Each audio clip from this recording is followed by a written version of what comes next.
Right, so it's a bit hard to find a young person who has worked in a particular organization for at least 10 years. Nowadays, job hopping is a common phenomenon.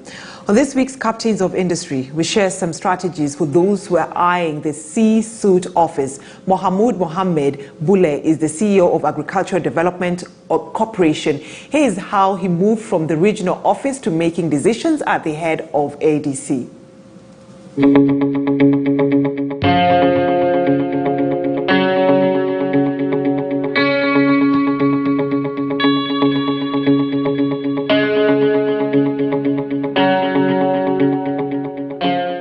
Agricultural Development Corporation is a government parastatal which promotes the production of agricultural inputs such as hybrid seed maize, cereal seeds, potato seed, pasture seed, vegetable seed, pedigree cattle, sheep, goats, pigs, poultry and bees.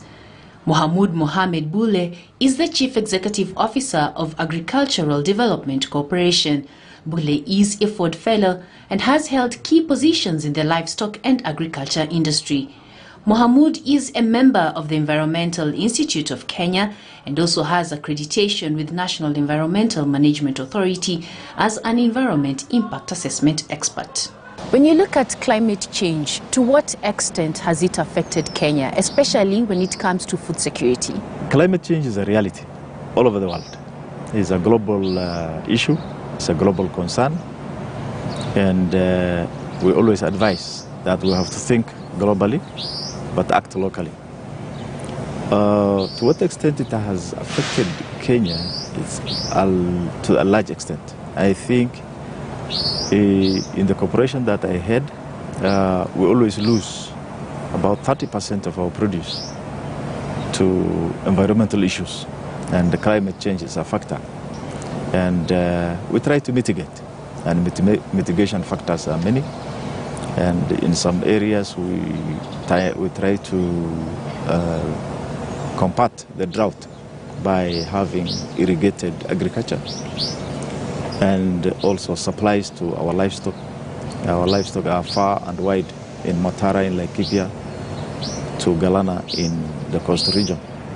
So sometimes we are affected to the extent that we have to transport animal feeds all across the country to make our animals survive because of the drought. And the drought is becoming, formerly it used to be every 5 years.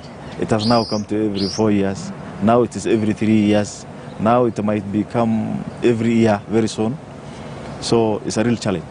Right, so you did environmental science in school. Yes. And you're still practicing it, yes, one way or the other. Yes. What exactly did they not teach you in school that you had to learn on the job? The better part of my professional and work life has been in the agriculture sector. And the agriculture and the environment were seen to be conflicting in terms of the agriculture is thinking of cultivation and clearing land. Environment is thinking of trying to conserve the environment and conserve vegetation and conserve, the environment in situ. So most people see it as as a conflict. One is telling you to clear and cultivate and grow crops for your food, food security. The other one is telling you, no, conserve the environment and protect the trees, the indigenous trees particularly. So I think my education background, both in agriculture and environment, has brought me to a situation where I can bring the two to work together. So are leaders born or they are made? A leader is born and also made.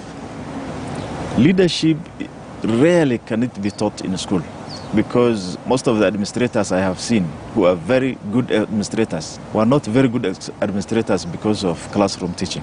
They must have come with a kind of a background, even before school, that was just,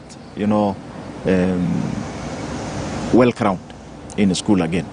So I think that, and the way you are brought up, has also to contribute to some leadership skills.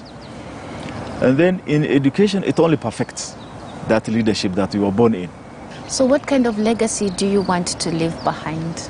Mine is to ensure that the food security in this country is spearheaded by Agricultural Development Corporation, and that can be done. Because at the moment, only 30,000 acres of land in Kitale is able to produce 40% of the certified seed I'm talking about for the maize farmers to grow, you know, so that they don't go to grow seeds that are not certified, seeds that are not of quality, seeds that are not, you know, did not come through the formal process. The legacy I want to leave is to ensure that Agricultural Development Corporation takes a lead in quality supply of seed and animal genetics to the Kenyan farmer.